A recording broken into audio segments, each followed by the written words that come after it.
Hello, hello, hello, and welcome to Peace of the Patrons. No technical difficulties today.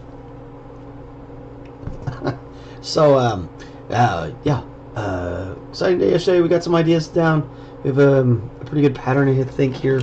I want to kind of keep working on it, and we're gonna get to the armor on his arms today, and I don't know. We might be able to get these arms knocked out in the next 2 days.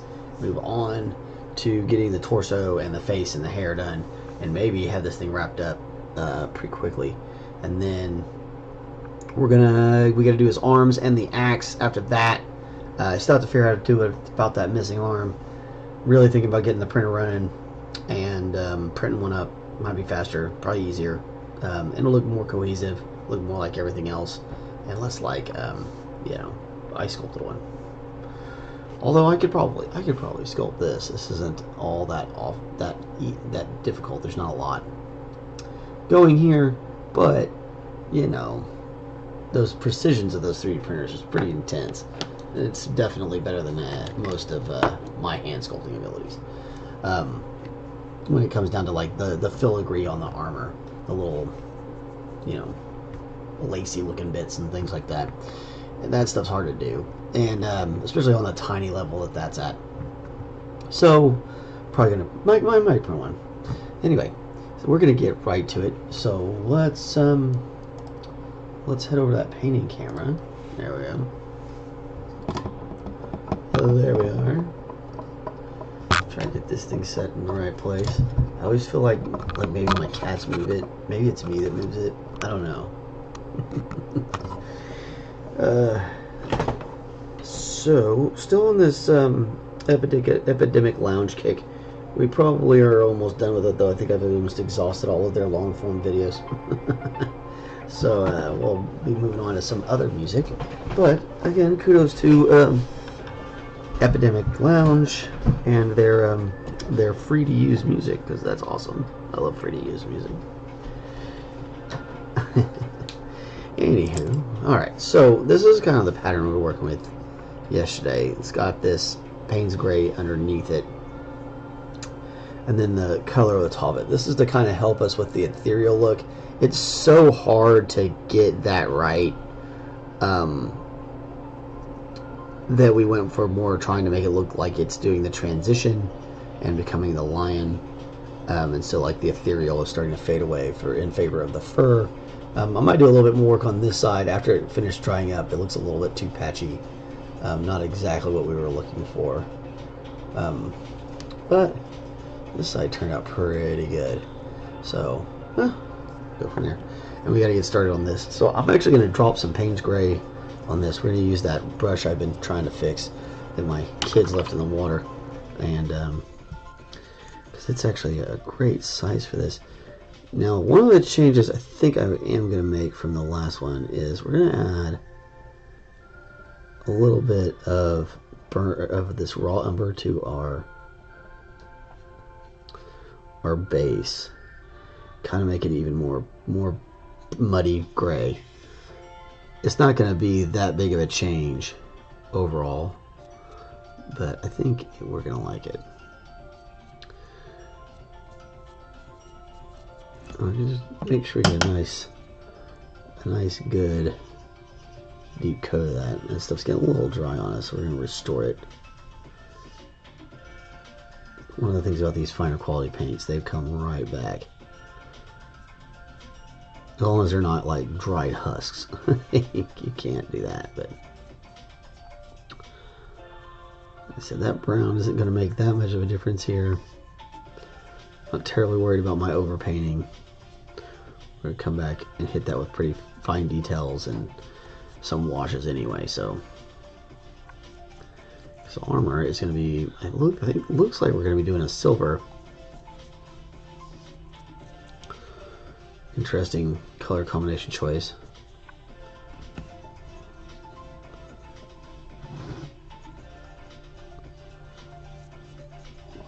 Just over a little bit more. There we go.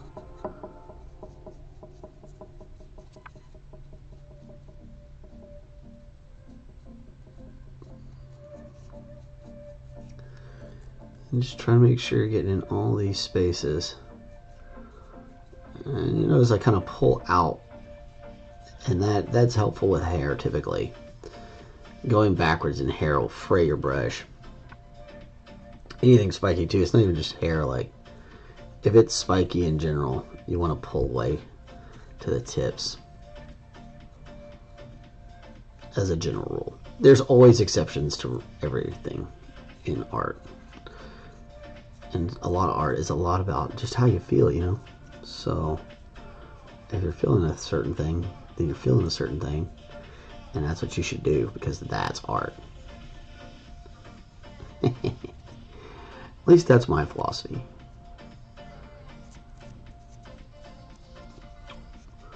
Alright, okay. That might be a little right there. That might have been a fingerprint, maybe. Finger swipe.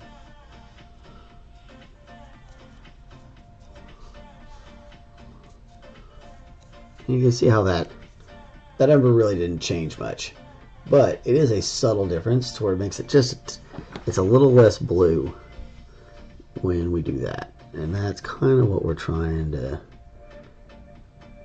tone down the blue just a little bit. And that's why we wanted to do these test phases where, you know, we're not onto the big torso and onto the big hair yet. So like here we'll be able to cover this up just a little bit easier.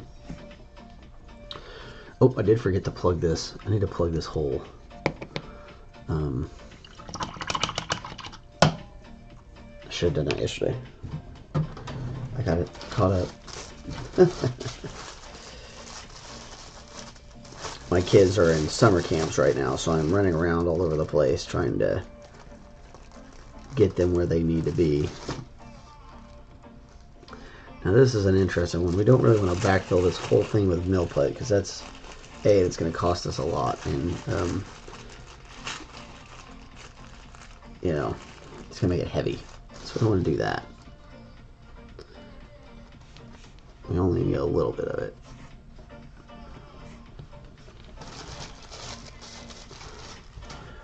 But what we can do is backfill it with something else, another material that's going to be maybe a little bit lighter. That's got to be something we need to be able to get in there, because we need something that's going to kind of put the, you know, push it back against our putty. And again, this is millput, so this is like a 2-stage putty that we're mixing up right here. And it, you know, once it's all mixed together, it starts to activate and do its thing. It's kind of water soluble at first, but once it hardens, it is not. You know, it's sandable, and it's like, it's as hard as a rock, really. You can also use it to like repair cups and stuff. Anyway, so here's some tissue paper. Now, tissue paper, we can shred this. And you can twist this down into little bits, and we can maybe backfill this up a little bit if we're lucky, and it lets us do it. Okay, so a lot of times what I'll do is I'll fold that over if I can't get it in easily, and then twist that, and that makes a good little spot that's gonna slide right in. Then we can kind of get in there.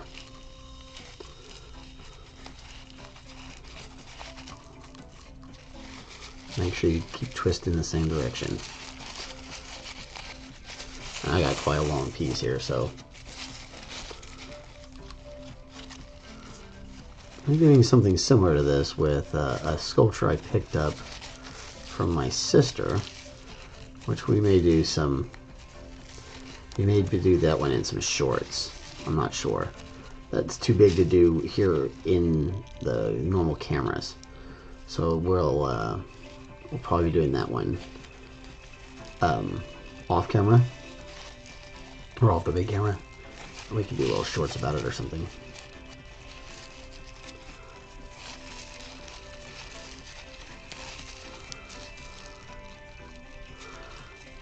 You'll know when you've had enough because you won't be able to get any more in there.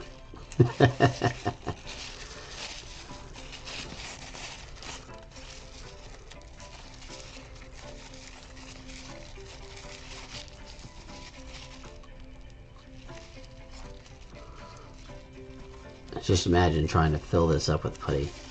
You'd just be smashing it in there forever, trying to get it to stay. And then once you got it to stay, it'd probably fall out anyway.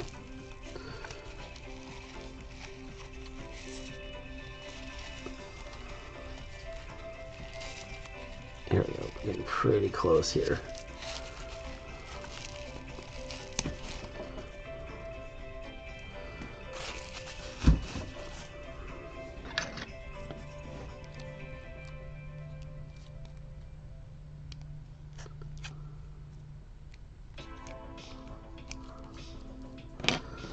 Alright, now make sure it's centered right on that hole. And now we should be able to push this plug right in, and it's going to sit on that paper more than anything else. Like I said, just a little bit of water. This stuff is pretty water soluble, so you can smooth it out pretty good.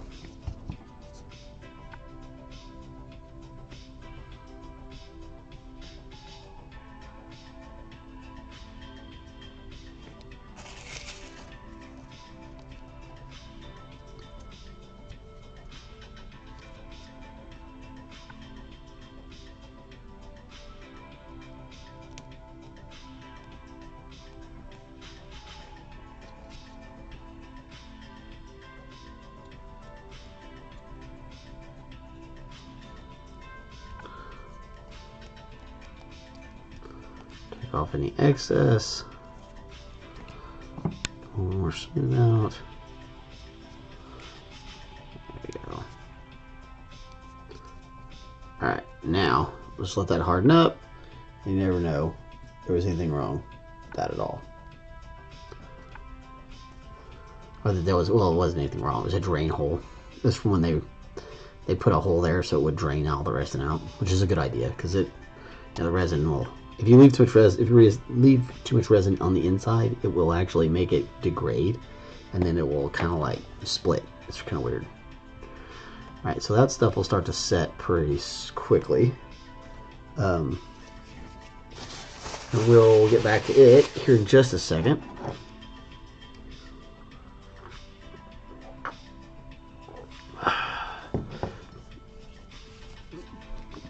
Let's see. Let's take a look at these hands.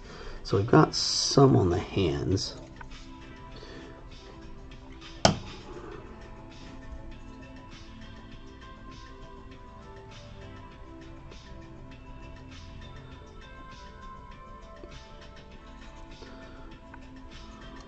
Too liquidy.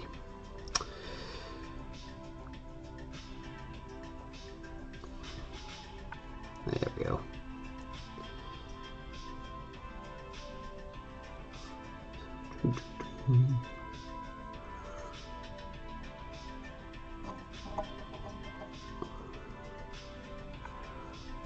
It's a lot like Malekith, where his hands were kind of attached. His armor sometimes was just straight attached to his body.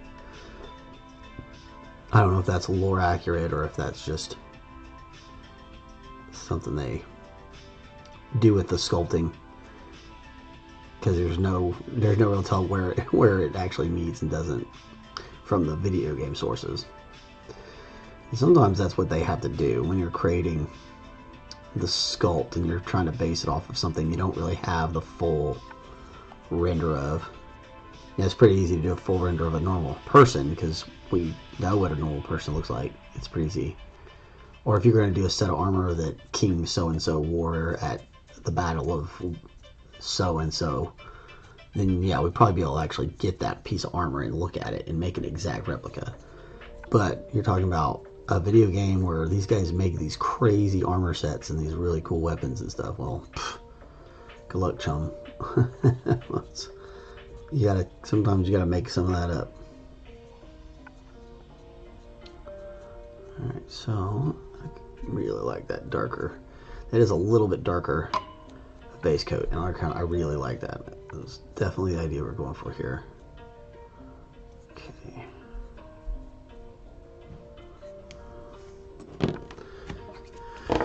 Alright, we can do the inside of this one too.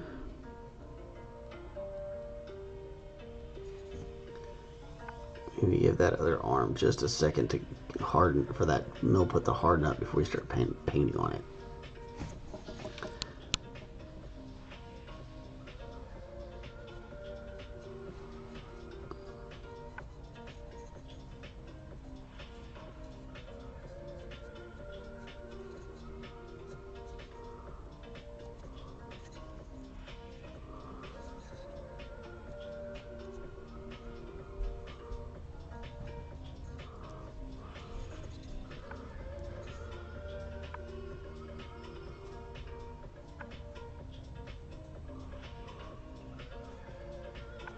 Not too worried about it. Overpainting here. Just want to make sure I'm getting down those crevices pretty good. Some of it's going to get taken care of with the armor wash we'll put on, but some of it we're going to actually put in a little bit of that white lion look. So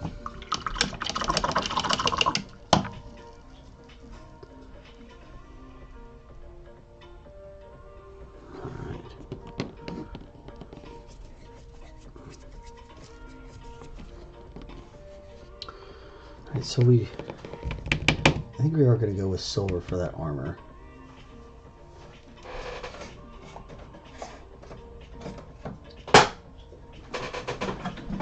There it is.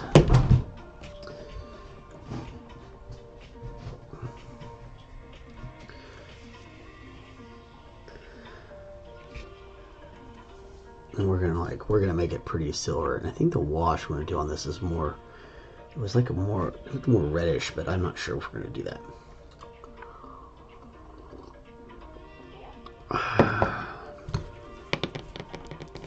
But while that's working, we're going to put a little silver down, because that silver over there is way dried out. I want to see. We're going to do a little testing on this arm, see what we think, and we'll go from there.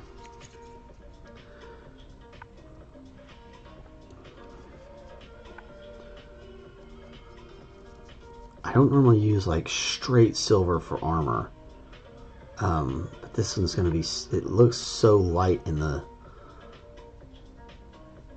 source material I have that you almost feel like silver with a wash and then silver again over top of it is going to be the ticket.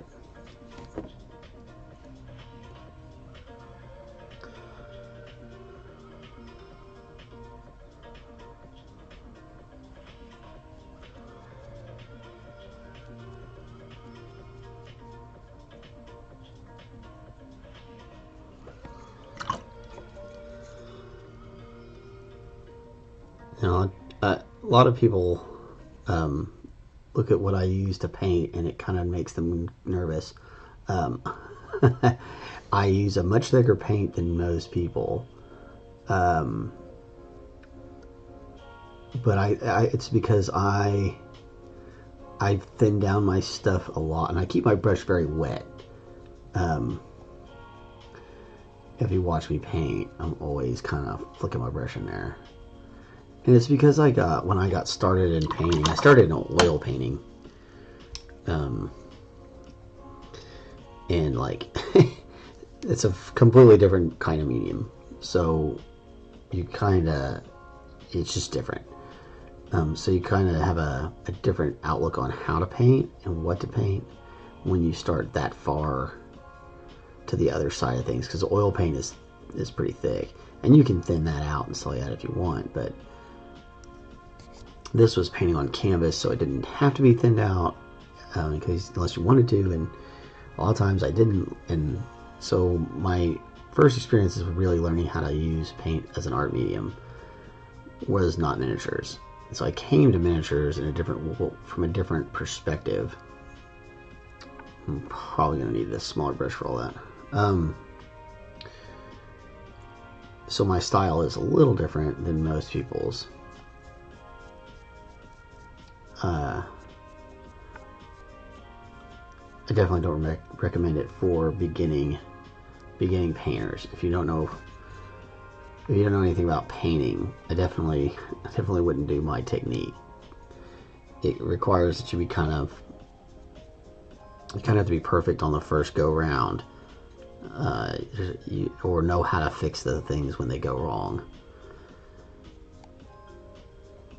So it can really kind of make you nervous, and I don't recommend that for beginning painters, because you shouldn't be nervous. It's not fun. You should be nervous. Wow, painting. I need to start putting these things on like some stands or something while I do this, so I quit dropping them. My fingers are not what they used to be. Maybe I need to change that other brush.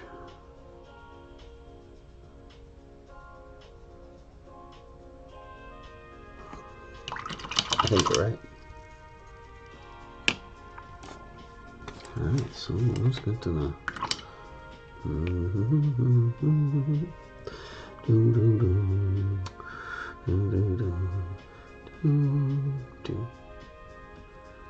Boots and pants and boots and pants. Gentle boots, gentle pants, gentle boots and pants. Oh, out of camera shot. There we go. Well, hello, Mr. McBeardsley. Are you my friend? Lovely to see you today. We jumped right in today. Not a whole lot of me running in my mouth.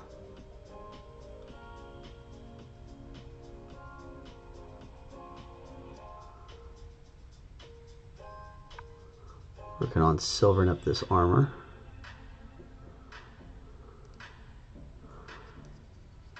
Alright.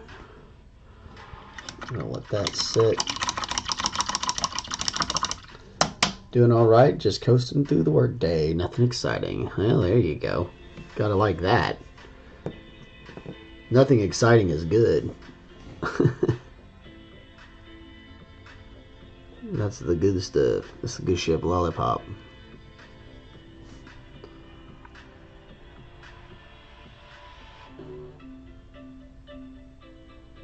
Put a little bit more work on this. Like I said, it was not. I kept looking at it, and it's been driving me nuts. And it needs a little bit more on this backside.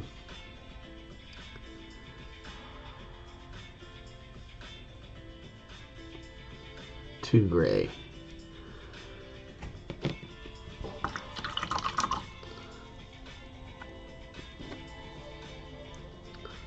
Still trying there.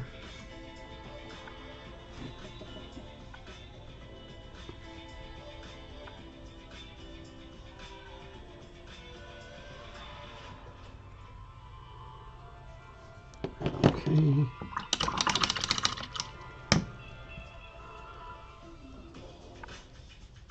Still not quite ready. This one may have to be kicked back for a second, because we gotta let that fill in.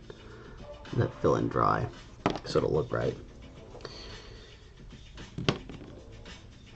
Looks like we're on to this.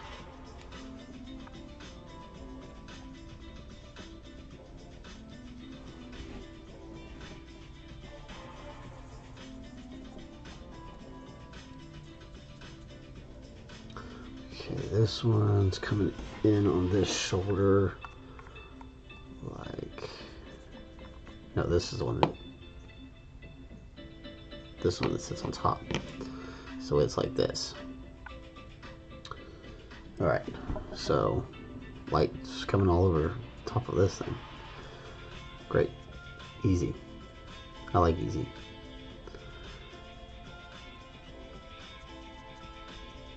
we're just going to go with the straight up dry brush technique this time, just so we can kind of look at the differences. If we have to, I feel like I need to, I'll come back with the individual brush and stroke some of this in. Like right here, we're going to have to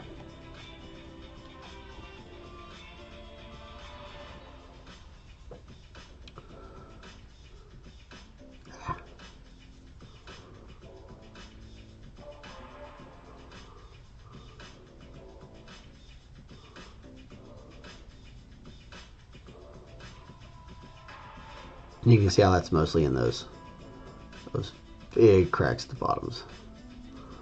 Place where it's hard for the bristles of this brush to reach. But we don't want to leave too much of that Payne's gray exposed. We want it to have more white.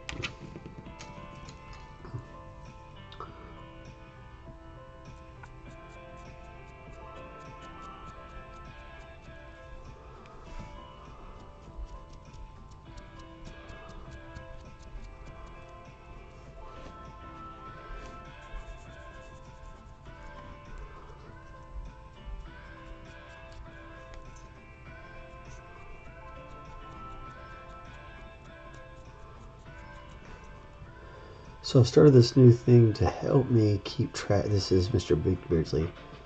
So I've started this new thing to help me keep track of my video games. I've started a Word document where I put what game it is and what I have accomplished when I ended, and what my next goal is. Well, there you go. I mean, you gotta have goals, right? I don't play enough video games or different video games to worry about that anymore. Most of the games I play are tabletop games. I love tabletop games.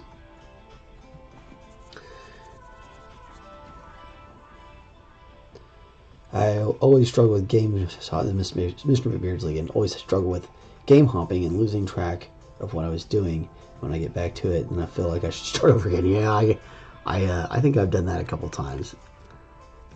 Games where I like put it down for too long and then got on there and I was like, oh man, what was I doing? Especially like if you're playing some vintage games, because the vintage games, they don't have like the quest bar that tells you, you know, what you're supposed to be doing. The menu, you can get lost really easily. And not all modern games have that option either, really. So yeah, you could definitely get lost. Or if you were hunting achievements, that could really come in handy. I know my DM stuff, I have like notebooks and computer files and all sorts of stuff to keep track of those games. So yeah, it makes sense. You gotta keep track of games somehow.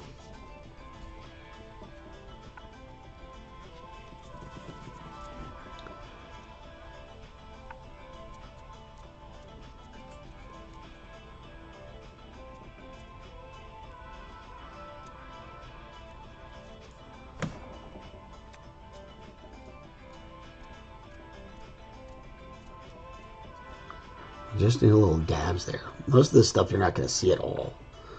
So that's why I kind of did that drag across it. It gives it a little bit of texture for us to... We'll come back with a brush and we'll do a lot more texture there. But a quick drag across that gave that direction for some fur to go and stuff like that. Not that it's focusing properly. There we go. That's a little better. You still can't quite see the strokes, but it tells me a direction I want to go with it, and it'll help me later on.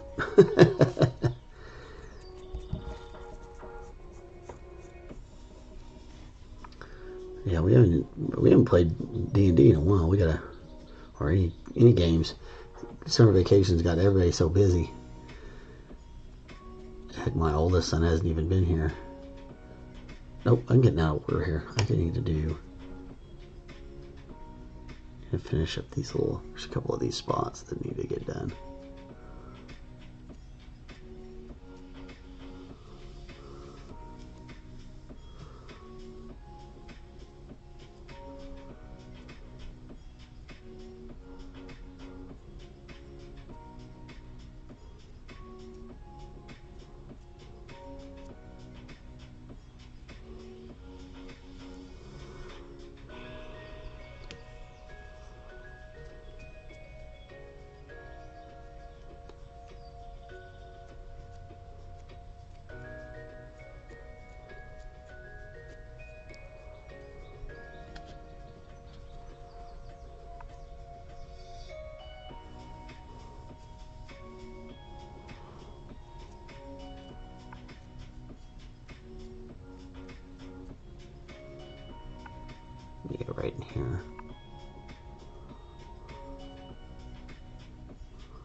too much, a little too much.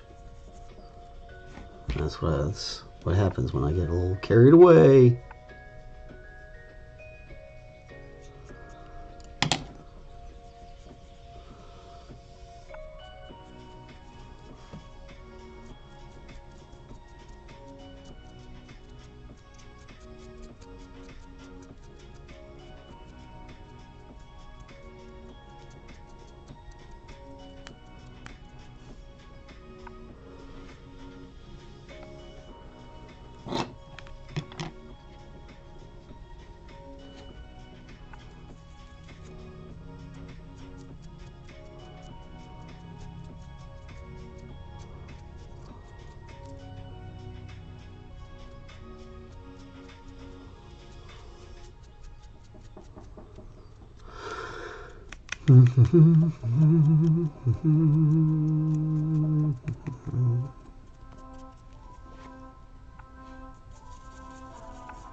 There we go.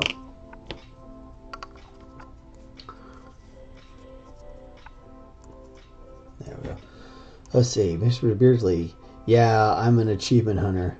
Love trying to get them all. Yeah, I've got a couple games I've 100%ed. He says, I really need to host some D&D sometime. I've only ever ran Curse of Strahd. I don't ever get to play. I'm like the forever DM. So if you ever do start a game and you need players, holler at me. I might, if I have time, I'll come play. Because I never get to play. But I'm a old D. I've been DMing for a long time, so like I'm not always the easiest player to have, unless you have something specific for me to do. Like if you're like, I need you to play this character, because if you just let me come up with my own character, then the motivations may not fit a campaign. And as a DM, like I get a little bit too like, is this character gonna work? Is this what we want? God, I like that. I really like that. He's gonna look awesome. And the silver is gonna really make it stand out. Okay, so that's the one on his shoulder here. Needs just a touch more.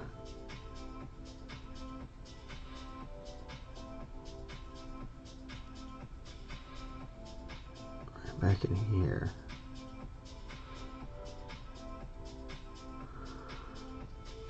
There we go.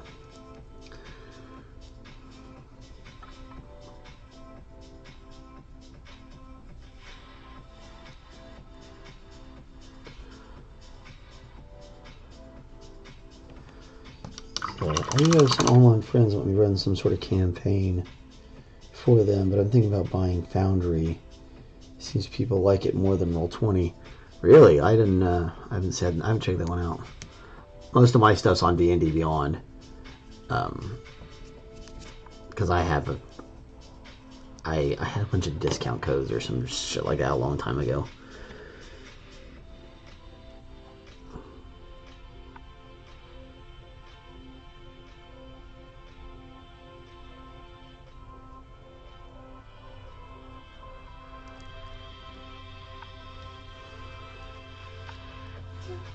I'm also the forever DM. I feel very out of place being a player. I like studying the module and the mechanics and all that. Yeah, mine's more of the. I'm a good storyteller, and so like. Also transversely, not just good storyteller, but like I'm really good at spotting holes in a story. So like it's better if I'm the DM most of the time. But now and again, you know, I've got somebody who can keep the story going properly. But if you're running a module, it's like the story's already there. So it's like, oh well, what does the party need me to play? I love playing modules because There's not a lot of room for holes, you know. They pretty much keep them pretty tight. Foundry is not, McBeard's again, Foundry is nice because it's a one-time purchase on the DM part and free for players to use. It's user-friendly for players. Yeah, the dungeon, if you have the Game Master edition of the Beyond for Dungeons and Dragons, then you can do that. You can have a bunch of players, a bunch of characters. Yeah. But it's not cheap. It's like $50-$60 a year or something like that.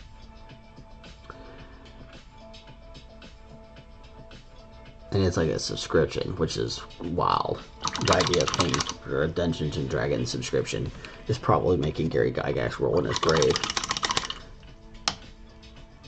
But what are you gonna do? It's the way of the world now. Subscription-based everything.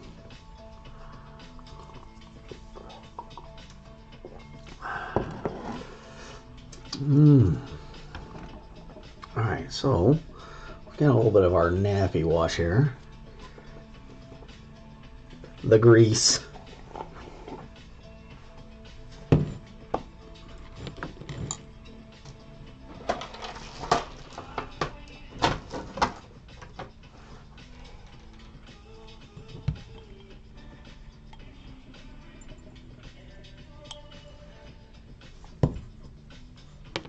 Alright, our test.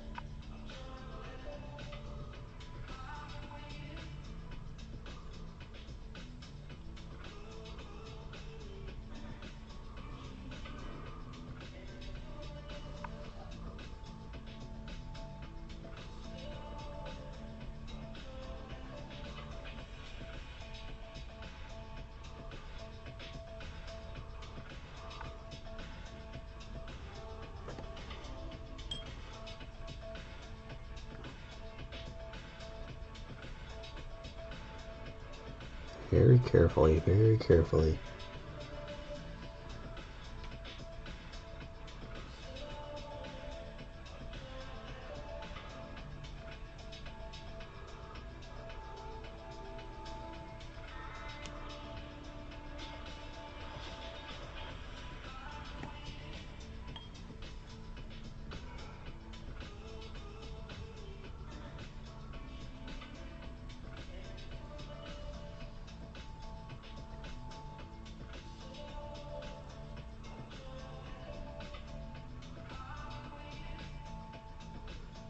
Woo! That'll make you a little nervous then. You probably got nervous solid steel. Right there, make anybody a little nervous.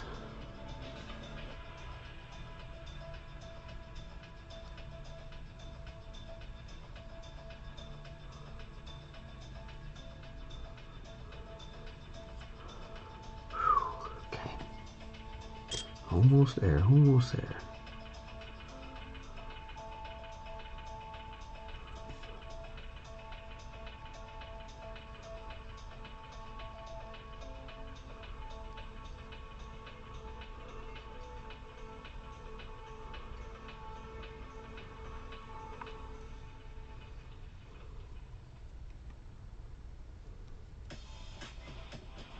Get all those little crevices done up.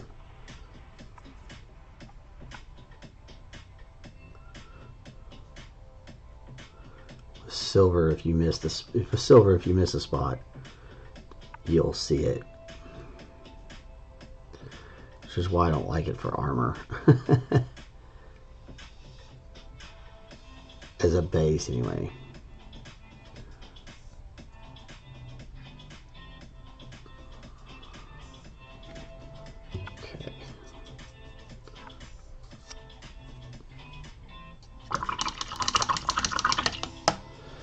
Let's see. McBeardsley says, I've taken liberty with running Curse of Straw to keep it spicy. I like adding some puzzles to Death House and to keep it interesting. But also keep my players on edge. Yeah, that's, you know, you always gotta add something. I added a, I have a bunch of little add-ons.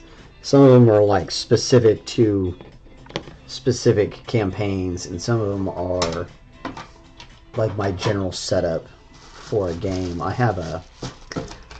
So all of my adventurers and all of my games come from a university that's a multi-dimensional, multi-plane existence, whatever you want to call it, school where they train adventurers. And in order to pay off your student loans, or your debt to the college, or such as it were, you have to do a couple things. Or sometimes it's if people want to start at first level, then they're like, their first quest is their externship, like they're kind of like their senior thesis. They got to go in and complete these tasks. All right, now this is just that same makeup sponge thing. We've done this before. This is just a little makeup sponge.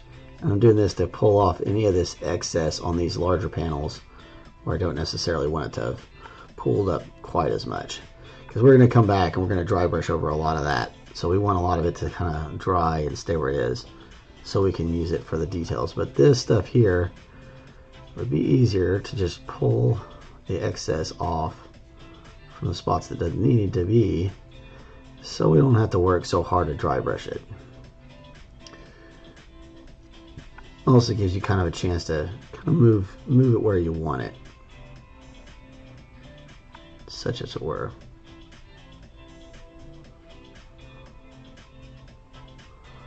There we go.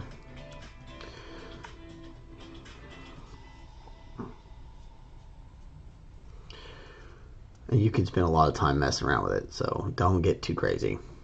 And like down in here in this other crack, we're going to do a little bit of, this is a burnt sienna. It's a little too dry. Like kind of more of a wash, but not too much.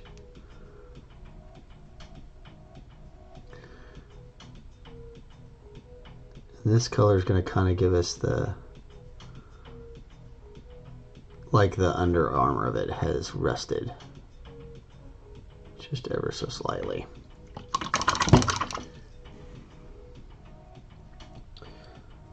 Are you more of an experience level or milestones level of DM?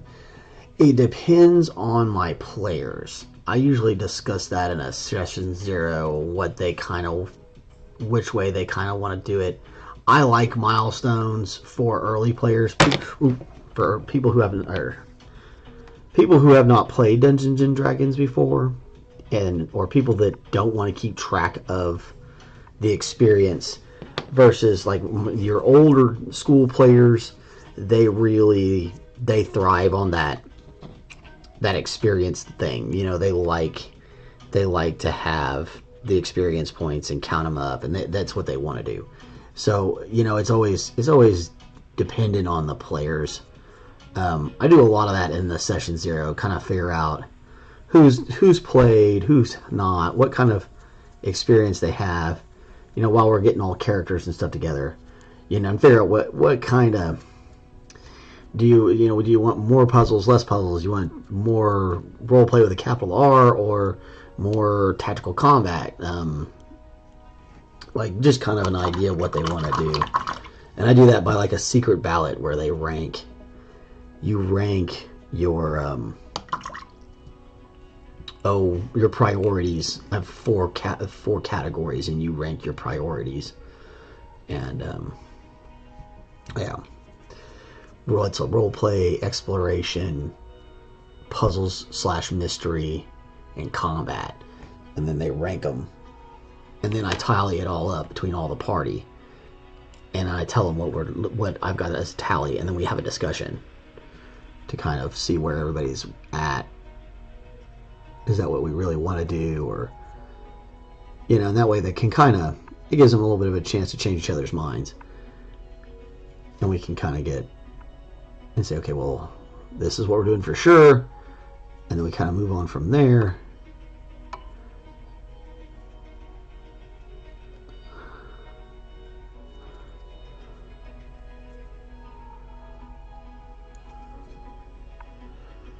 Yeah, that's how I do it. That's part of how I run games. I've been doing it for a while.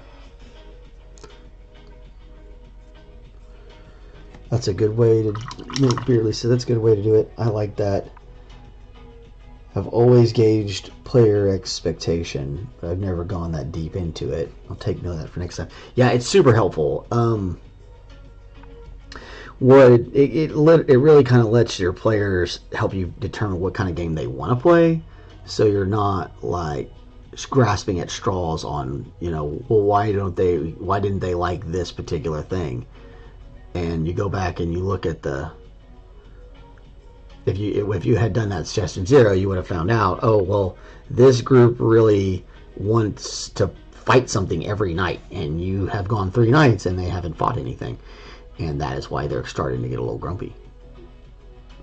Or transversely, this group wanted role play, and in the secondary discussions, it became apparent that role play was in the form of like palace espionage, and so you get to start writing a different kind of look. You're like, oh, okay, well, you guys want to play that, so let me get some espionage stuff going and figure out what I'm gonna do.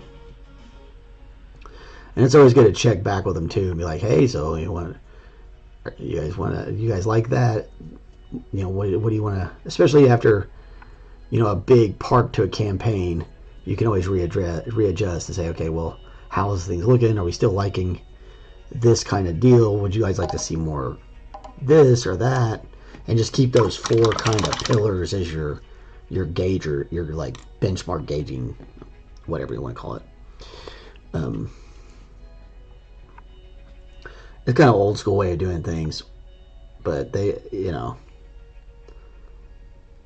it is really helpful to kind of, yeah. With my kids, it's easy. I do this with adult games. My kids don't care. My kids, they just want to shake dice and hang out with dad and eat junk food and talk. That's what they want to do. So it doesn't really make any difference. But with adults, you know, you've got a very different kind of situation where you gotta make sure they're staying mildly entertained.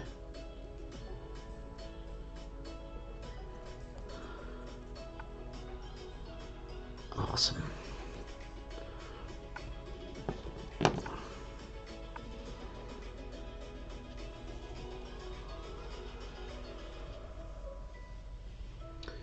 I love rolling dice.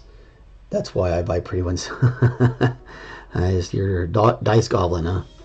Math rocks make click-clack sounds and look pretty. Must acquire more. I have a few dice, but like I definitely do not have like an insane amount of them. We have a lot of dice in this house, but most of them don't actually belong to me at this point. Most of them belong to other people.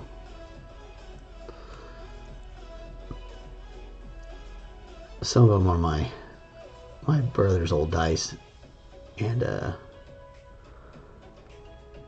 sometimes we have folks like to use them just to kind of feel like Eric's still here with us, which is fun. That's really cool. I really like that kind of idea. And it's funny because sometimes like it feels like he's influencing dice rolls. You know, you get that weird meta game feeling, you know, where you're like, oh, that was weird how that dice roll worked out just right or just wrong. You're like, oh, it's fun. Anyway, before I get sad.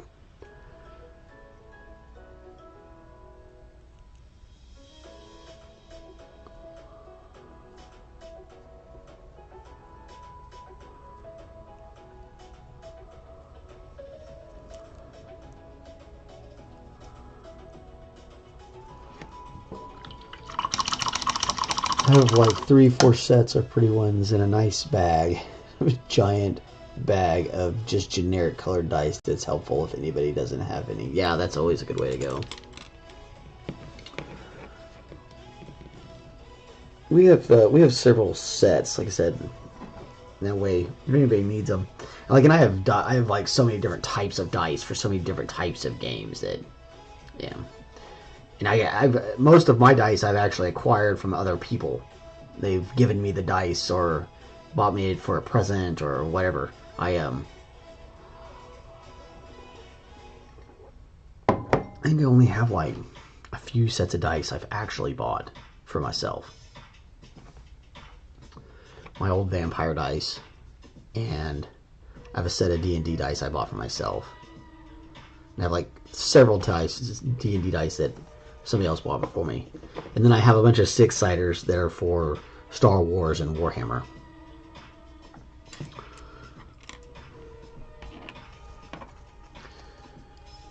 Alright. Is this the right hand? Yep. Okay. Just a little bit more of this.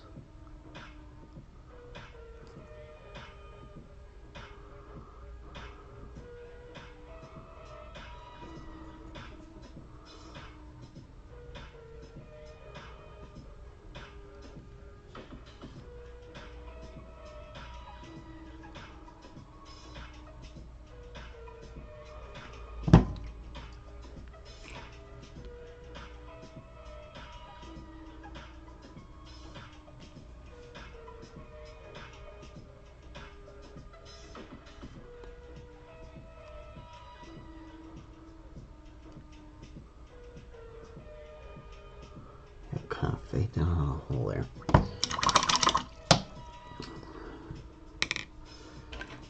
Okay, so close. All right.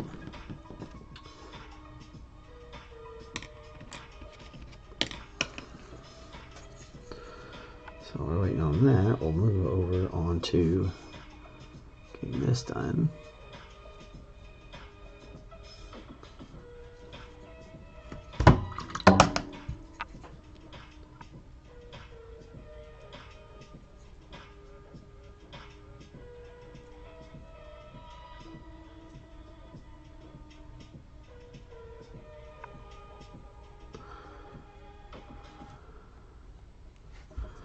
You can see a little bit of those slip-ups from the printer, few little lines. Kind of adds a little bit to it, I think, maybe. Scratches and such like that. Overall, the model was well printed. Whoever did the printing job did really good. I'll come back with a regular brush on that. Or maybe just hit it when we come back to detail dry, do the dry and detail that. It's so close to a silver anyway. If I get it close up to that line, it'll be just fine. Yeah, there we go. Now, if you get nervous about getting that big old brush up there, don't go ahead and switch your brush. Don't go crazy like me. I kind of get gung ho, you know. But I've been painting for a while. Now, definitely right around these fingers in here, I'm definitely gonna pull out my smaller brush for that. That's a little too crazy, even for me. But we can probably do these fingers, no problem.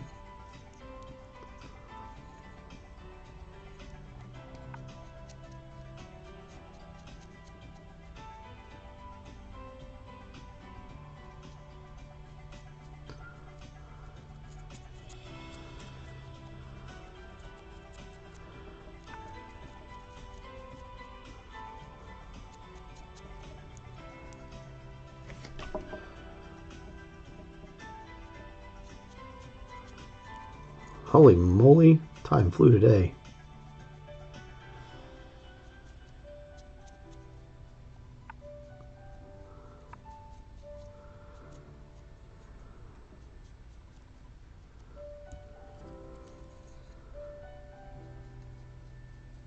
Might have to go long today. I'm feeling the groove.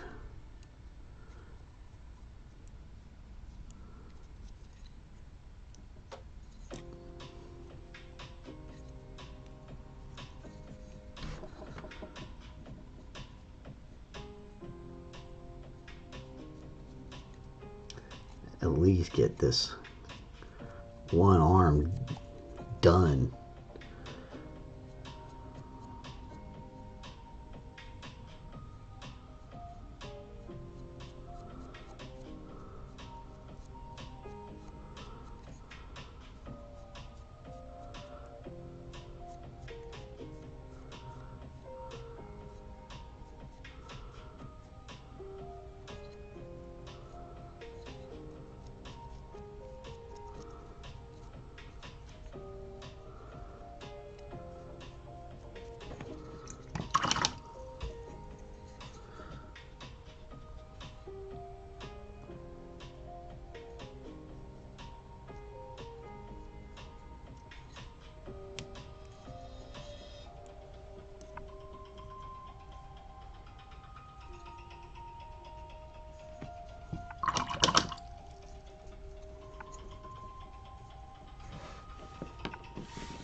So glad I found this little one again. It had kind of disappeared on me.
Yeah, that looks great. Definitely what we wanted. Finish up these panels. All right.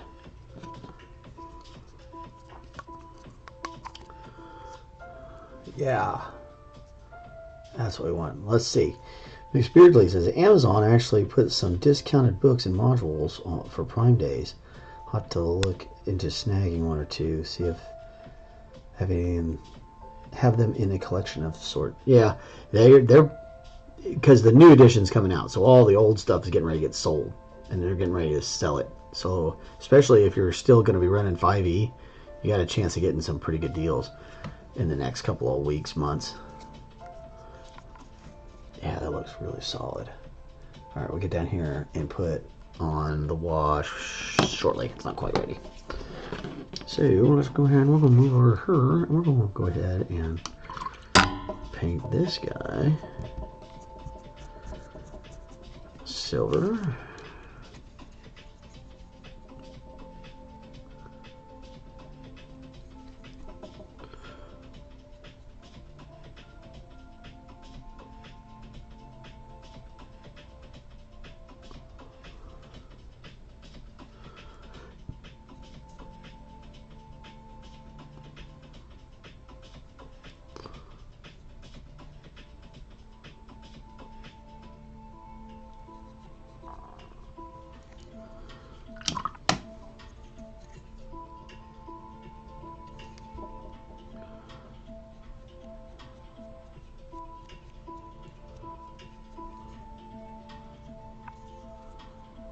Definitely going to clear this palette out today and start a new one tomorrow.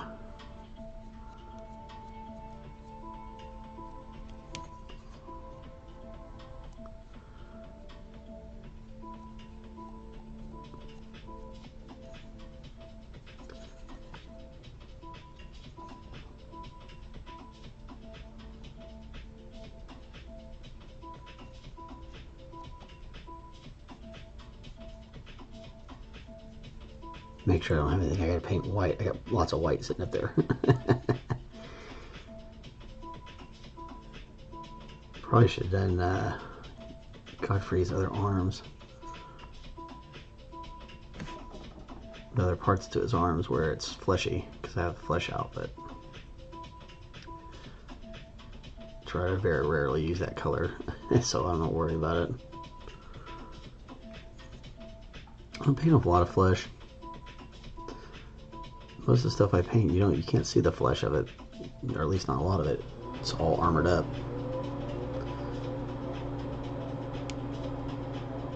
Yeah, it's gonna be interesting to see what the new D&D edition looks like, what they're do exactly. I haven't looked at it yet, so I don't know. I don't have an opinion. There's always gonna be a bunch of people that are gonna be mad, though. That's the guarantee. Like, there's gonna be people mad that they made a new edition of it. They always are. And then when the rebel settles, then we'll figure out whether or not it was any good. Same thing with game releases. Oh, this new game's coming out. It's a version of the old game. We'll see if it's any good. Sometimes it is. Sometimes it isn't.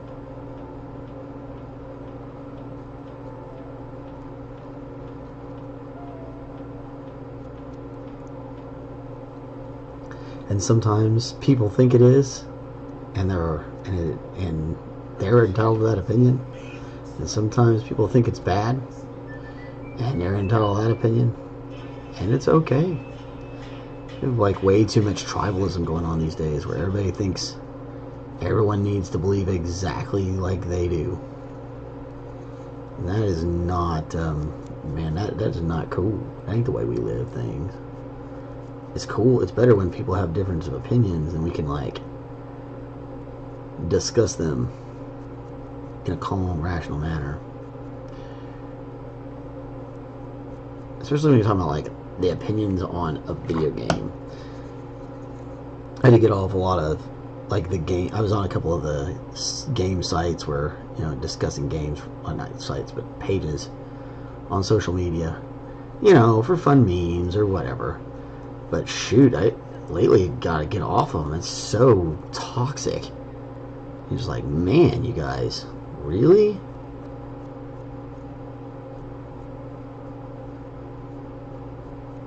You're making a video game, like Facebook page, toxic like this? Because somebody has a difference of opinion, like about one game versus another? So weird. People are strange. What do you want to do? Paint models. That's what I'm going to do. Yeah. Paint them models.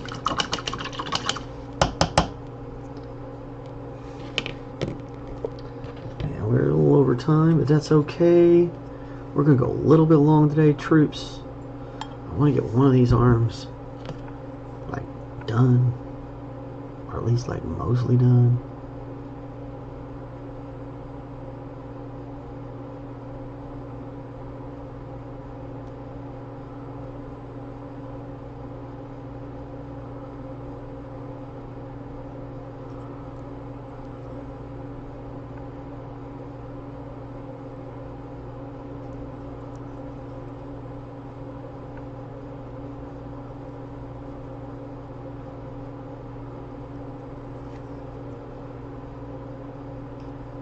At least done enough to take pictures for tomorrow, so we have a cool looking thumbnail.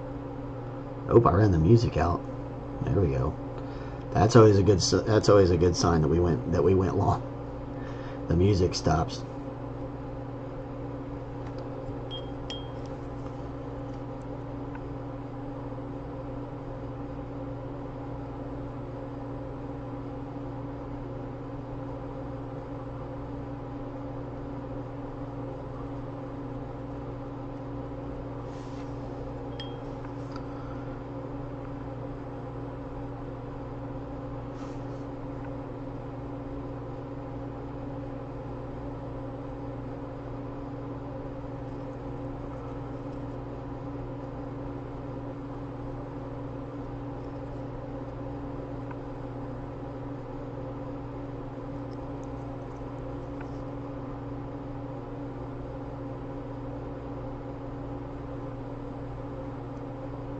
and just kind of keep pulling that down. We definitely don't need it to cluster up there too much.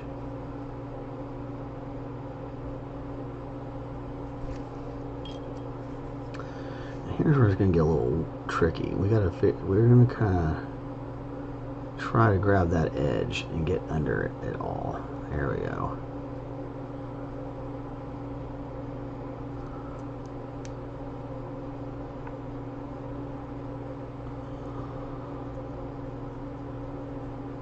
Again, once we get to these toes, we don't have to worry so much about overpaint, but that edge, you don't want to paint into that area where it's supposed to be fur or whatever on his, it's the short hairs. Grabbed it by the short hairs. Okay. These claws a little bit more juice.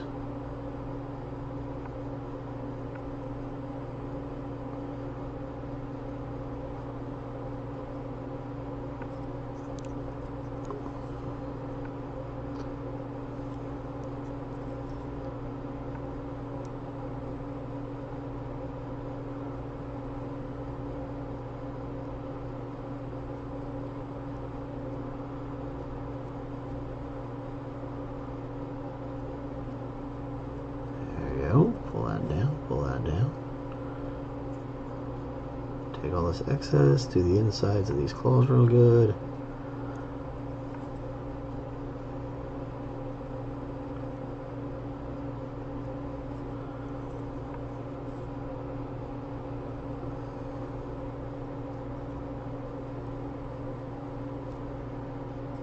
Okay. One down, one to go.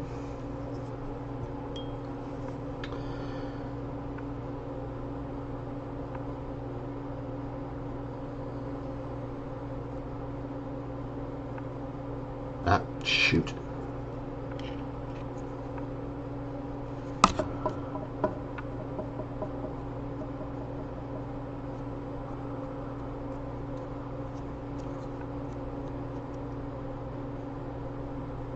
Got a little overconfident.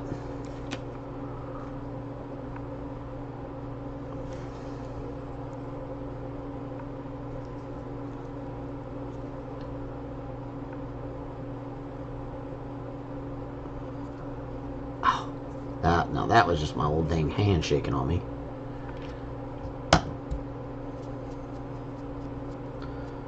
I'll have to fix that later. Just trying to get it all over me. My hands are starting to... So that's why I try to go every hour. I try to stop because my hands start getting a little crazy.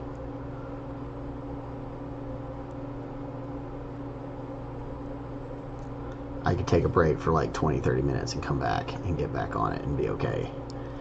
But after about an hour straight, it starts to get a little bit more difficult.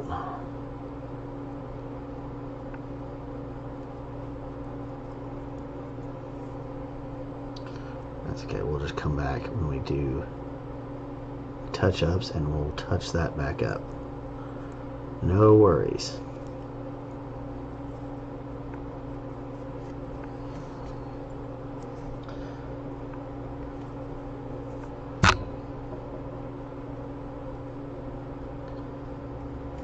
Was catching up on what you're saying about additions. Had a bunch of people talking to me suddenly. Yeah, that's how it goes. Yeah, the additions are it'll be interesting. See what they say about, see what happens. They change Dungeons and Dragons editions. It's always like people start panicking. It's almost like Warhammer. Warhammer edition changes, people start going, ah. You start getting that angsty nerd boy rage.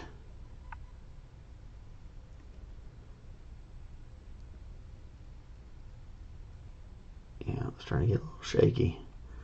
We're definitely a little past time. Past our normal run. It's all good.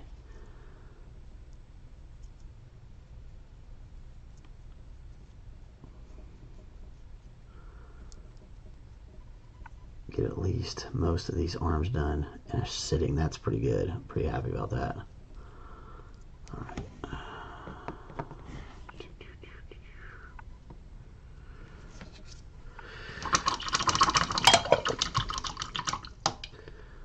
Beardsley, I mean, people both love and hate on 5e. I started with 5e. It was newbie friendly and I got into it. I respect the older edition.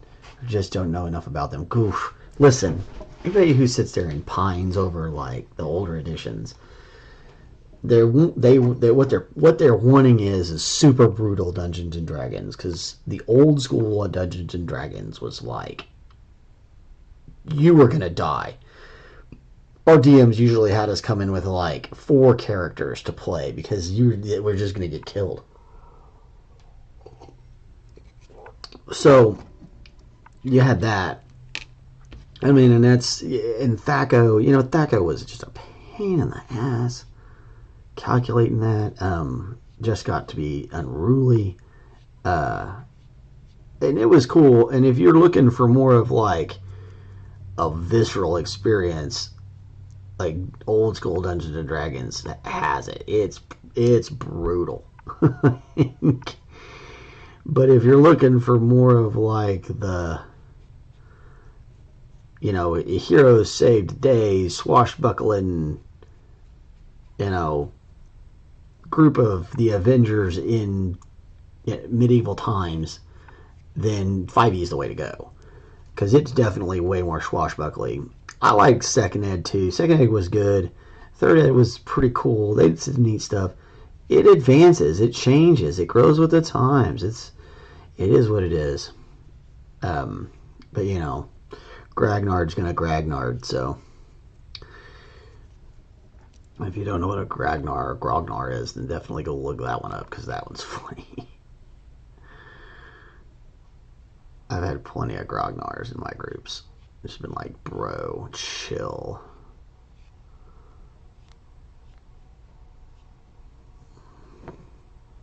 It ain't that serious. It's a game. Alright, there's that guy. See, just like letting it sit up for a little bit before you start, and pull all that excess off of there. And we're like halfway there on that already. We don't have to do too much work with the dry brush, and it'll dry faster. Let me see these guys together. Look magnificent. Yeah, once we get that next round of silver on that, it's going to look really, really nice. Really nice. Yeah, we started off playing Hero Quest. And we played the ever-living snot out of that game. Barely say, yeah, I say play to the rules that work for you and your group. The rules are a guideline. No one's come to arrest you for changing something here and there to fit your group or your story. I mean, yeah, yes and no. There's certain types of rules that are just unbreakable. And there's certain rules that, like, if you agree on to house rules at the beginning of the game, that's fine. What I don't like is changing rules in the middle of a game to suit somebody's ego or needs or whatever. Now, DMs can kind of fudge around with stuff. You know, you can fudge dice rolls, and we do that stuff all the time to continue the story on. But, like, changing the entire mechanics of something just to make it more difficult on somebody, or ignoring clever ideas because of a hardline reading of a rule, that stuff I'm not okay with. It's like, invisible is invisible, but it doesn't mean it's completely unaffected by the elements. You know, so you take things like, okay, well, let's look at what's invisible. Well, the predators are invisible, but if you get rain on the predator, you're going to see through his invisibility if you roll a high enough perception check. It's like a good DM should be able to, instead of saying, oh, well, you just can't see it, should be able to negotiate that down and say, okay, well, yeah, you cast the water spell, and yeah, you can see them. And it's a highly specific moment of a game I was in. It was just crazy. Or, like, if oh, definitely not. We're not playing rock, paper, scissors, ninja beats all. Yeah, it's not. You're not going to get... And like I said, there's some people who will just read some DMs and some players will read a rule and they'll interpret it a way that's to their advantage and not a way to where it's at the game's advantage. And it's advantage to the game. And it almost always should be advantage to players on top. What am I about to fight with that? Oh, that's so weird. The players want to feel like they're winning. One of the things that players universally want to do is they want to win the game, and there is no winning at Dungeons and Dragons, so they have to feel like they're winning somehow. And if you make them feel like they're losing all the time, then they're more likely not going to show up to play your game because they don't really want to feel like they're losing all the time. So, and that's the difference between modern Dungeons and Dragons and old school Dungeons and Dragons, really, is that in the old days, it was kind of like, you were trying to beat one person's dungeon. Okay, so there were modules and stuff like that, but most people made their own dungeons. They got their own idea together, and they said, okay, well, I'm going to make this dungeon, and my people are going to come try to fight, go through it. Because we didn't even really have, like, a lot of times you didn't even have, like, necessarily a story, except for the little story that went on in maybe the town that was outside of the dungeon. So it wasn't the same kind of motivations. There wasn't as much, capital R role playing. And it was more of trying to figure out where the traps and such were in this dungeon so that you could beat the dungeon. And you'd have a little bit of banter between the characters on the inside because we'd all read Lord of the Rings, and so if there were dwarves and elves in parties together, there'd be a little bit of banter and stuff like that. We'd all seen the Conan movies, so we had those kind of ideas that our characters were doing, but it wasn't the same kind of narrative storytelling that you have now. That didn't start coming about until a little later.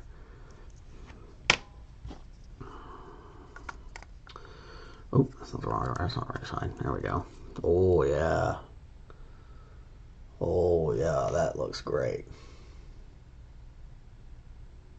All right, kiddos. Well,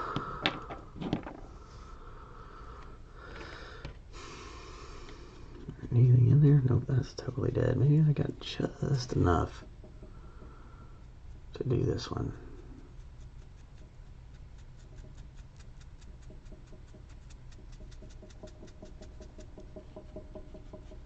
Probably not. I think I'm about out of paint there.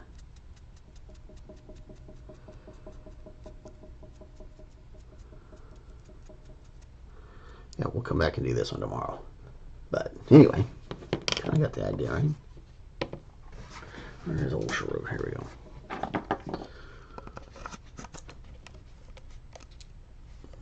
Yeah, that's going to look great. All right. Let's see against Godfrey here. Because we need it to change, to have a different look on this. Yeah, that makes it look like they have two completely different kinds of armor going on. That looks great. Yes. Beardsley says, there was a cool idea that I read and used in my Curse of Strahd campaign. I'll give you a write-up on it later because it's a bit to explain. Yeah, I totally understand that. Trying to explain parts in campaigns gets a little crazy. So, all right, well, I'm going to Let's see. I'll bring on the whole Steve Vision. There we go. So, yeah, we're gonna come back tomorrow and get back on this horse and or lion, and we're gonna go from there. We gotta let that putty on that other side dry, and we'll finish that up. But it's looking to me like we're definitely gonna be heading towards the torso pretty quickly. So definitely make sure that you come back for all that fun, because it'll be fun, it'll be exciting, and it'll be be cool. Anyway, thanks to everybody who came by. Thanks for Mr. McBeardsley and a wonderful conversation as usual. And we're going to be back tomorrow. It'll be Wednesday, so maybe we'll have Miss Kristen around to take a look at her pretty drawings. You never know. Depends on how she's feeling. But you'll have me. I'll be here. So, and we got that. And we'll talk to you later.